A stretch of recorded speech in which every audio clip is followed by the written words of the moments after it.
Hello guys! Ngayon tuturuan ko kayo kung paano baguhin ang username sa Messenger. Una, pumunta ng Messenger. Then, ayan, kapag nandito na tayo, makikita nyo yung 3 line dun sa left side sa offer. Pindutin nyo lang. Then, makikita nyo naman yung setting sign. Sa right side naman, pindutin nyo lang. Sa right side, upper.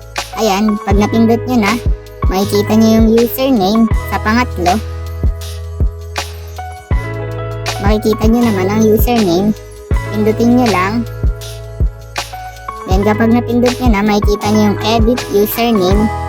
Pindutin nyo lang yung edit username.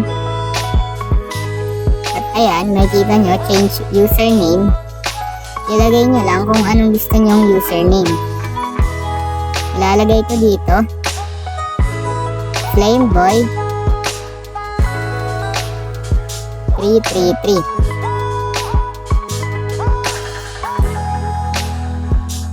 Ayan, pwede nang gamitin tong username na to. Kapag nag-blue na yung save, pindutin nyo lang yung save.